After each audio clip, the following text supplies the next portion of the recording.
Well, our next story is about a musician who did not need to pursue a performing career. The music industry pursued him, and so did the NFL.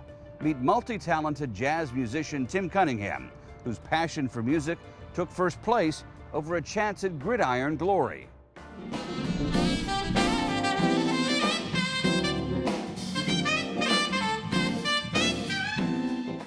I've been doing this for a very long time.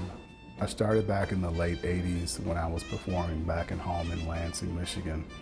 And I definitely don't practice the stuff that comes out on stage. I have no idea where it comes from. It just comes out and it feels good to me. Hopefully it feels good to everybody else. It's like he plays from his soul, plays from his heart. The only thing I could relate it to was possibly all the times that I've gone to church and listened to gospel music and how inspiring it is and how it touches your soul. During the late 1970s, an extraordinary teacher opened up the new world of contemporary jazz to a promising young talent. Mr. Island was also a saxophone player, and he was the guy who inspired me. He's like a second father to me. He actually gave me a car when I was in high school, gave me his old Volkswagen. So just a great guy and true inspiration for me. And he turned me on to people like Grover Washington Jr. I started picking it up really easily, and I liked taking it home. And I was playing 3 sports at the time. I was playing football, I was playing basketball, and running track. So I was pretty busy, but I loved the instrument. So I would take it home all the time. I started out on tenor saxophone, and it was almost as big as I was at that time. While his musical talents grew, so did Cunningham's athletic abilities, so much that it led to a surprising career turn. In the 10th grade, I didn't even want to play football. I was kind of done with it because it was, it was very grueling. I was asked to come out. They said, hey, you need to come up to varsity, play safety for us. So they put me in at tailback, and I scored 3 touchdowns in the second half of the game. And I think 2 games after that, I started getting my first letter I got from Princeton University for a scholarship. And I started getting all these letters, and I said, well, I guess I'm gonna play football. Michigan State came to my door, came out to the school.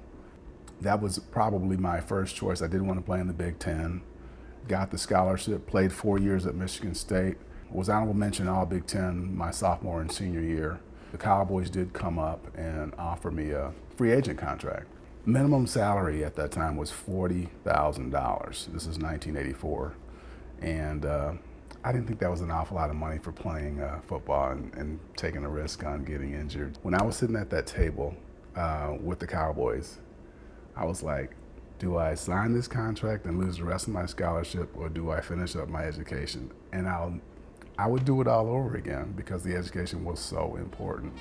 A few years after earning his bachelor's degree and while performing in Chicago, Tim Cunningham was scouted yet again.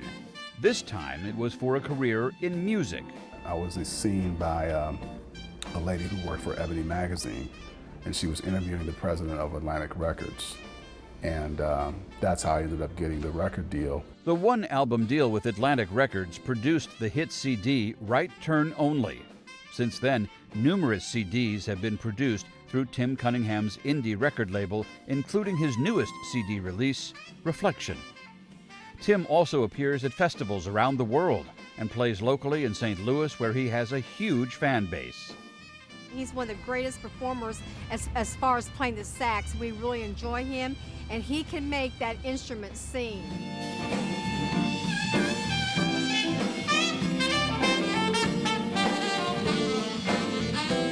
I can feel what he's doing. Trust me. Yeah, he made the really instrument dance. Yeah, he did. Really. Yeah, people like when you go out in the audience or look at them when you're playing, because that's all a part of the show.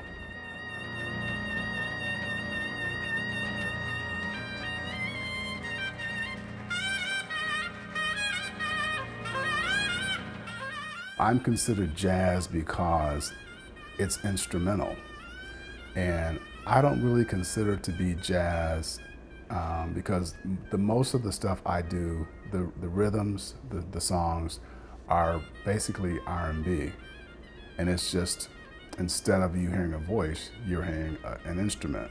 When you say jazz, you're really talking about Straight ahead, the classic jazz guys from the 40s and the 50s and the 60s, John Coltrane, Charlie Parker, those guys, that was real jazz. When guys like David Sanborn and Grover Washington Jr. came out, you didn't hear the swing, the normal jazz swing beat. You heard more or less the R&B 2 and 4, and that changes the music completely.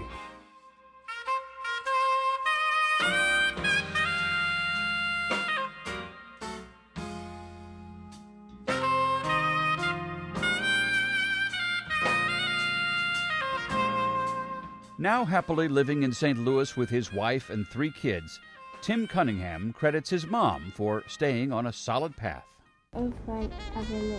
I always tried to understand where my mom was coming from as a kid, but now, as a grown-up, now I truly understand what she meant by going to church and trying to be a good person. And I stayed away from the drugs, the alcohol. I've never had a drink before in my life and never smoked, never did any of that kind of stuff. And my mom was the same way. And I'm just always following what she taught me.